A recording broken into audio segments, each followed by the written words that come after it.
PUBG वाली बहू। नेहा, नेहा, अरे मेरी जरा मदद तो कर दे। नेहा, नेहा।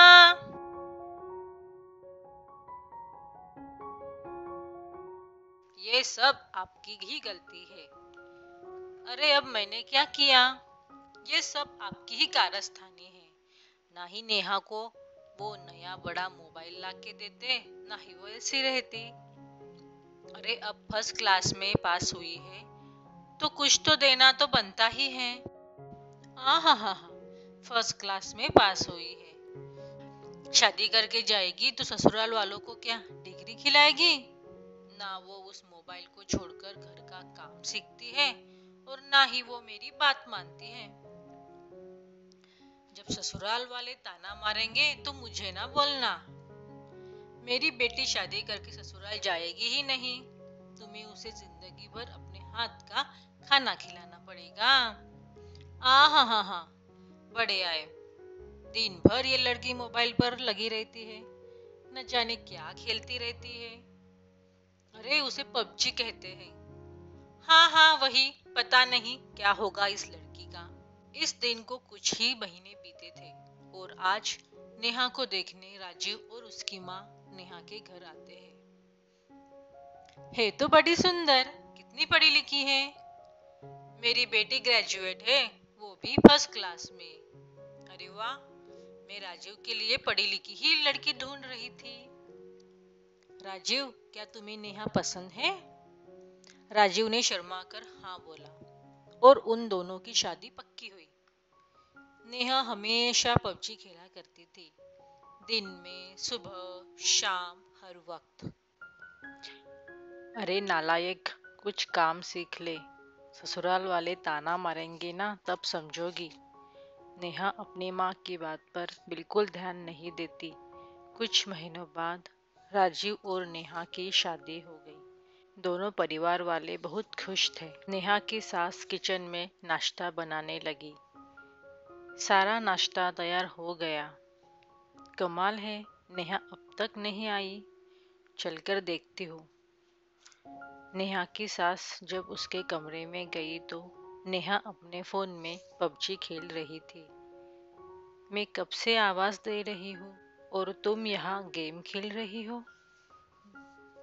वो माँ जी, अगर मैं गेम छोड़ देती तो कोई मुझे मार देता।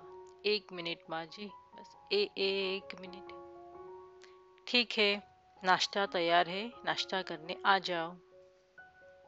राजीव और उसकी माँ दोनों नाश्ता करने पहुंच चुके थे। नेहा अब भी गेम खेलने में बिजी थी।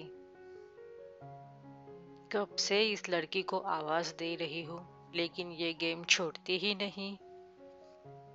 राजीव चुपचाप नाश्ता करने लगा। उसने अपनी माँ को कोई जवाब नहीं दिया।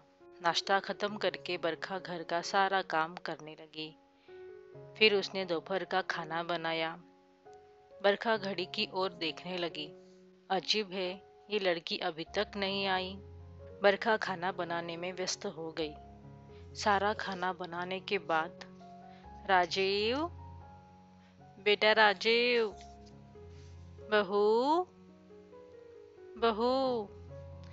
राजीव टेबल पर आ गया पर नेहा अभी तक नहीं पहुंची। मैं नेहा को बुला के लाता हूँ। ठीक है। नेहा, ये क्या तुम अब तक गेम ही खेल रही हो? माँ तुम्हें कब से आवाज दे रही है? अरे अभी तो कुछ देर पहले शुरू किया था। दोपहर के 1 बजे है और अभी तक तुम गेम ही खेल रही हो?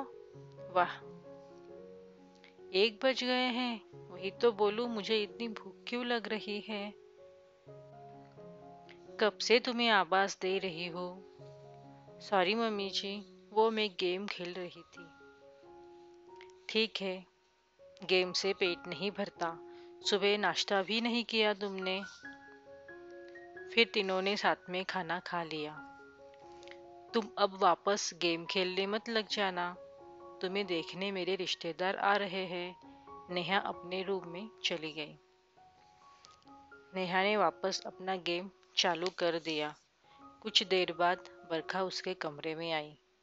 चलो बहू, सब आ चुके हैं। ठीक है माँ जी। बरखा के सहेलियों ने नेहा को देखा और उसकी तारीफ की। बरखा बहुत खुश थी। अगले दिन फिर नेहा पबजी खेलने में मगन हो गई।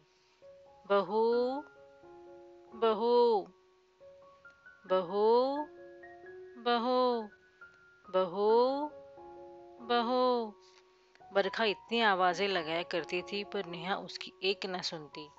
ये सिलसिला कई दिनों तक चलता रहा।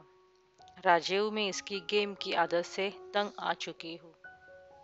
अब मैं क्या बोलूँ माँ, मैं भी परेशान हूँ। हमें इसके परिवार वालों से बात करनी चाहिए। जैसा आपको ठीक लगे। बरखा ने नेहा के मम्मी पापा को बुलाया और उनसे शिकायतें करने लगी। अब मैं क्या करूं? आप ही बताइए। मैं इतना चिल्लाती रहती हूँ पर नेहा मेरी एक नहीं सुनती, बस अपने पबजी में लगी रहती है। अब वो बहन जी, मुझे अपने बेटे के लिए पढ़ी लिखी बहू चाहिए थी, पबजी एडिक्ट नहीं। मेहरबानी कीजिए और इसे ले जाइए। नेहा के मम्मी पापा बहुत शर्मिंदा थे। उन्होंने बरखा को समझाने की बहुत कोशिश की पर बरखा एक नहीं मानी और अंत में नेहा को अपने मम्मी पापा के साथ जाना पड़ा। मीना कहती थी ये ससुराल में नाम खराब करेगी। हाँ, तुम ठीक थी। नेहा के मम्मी ने नेहा को समझाया और नेहा वापस जाने को राजी हो गई और वो अपने ससुराल में हंसी खुशी रहने लगी।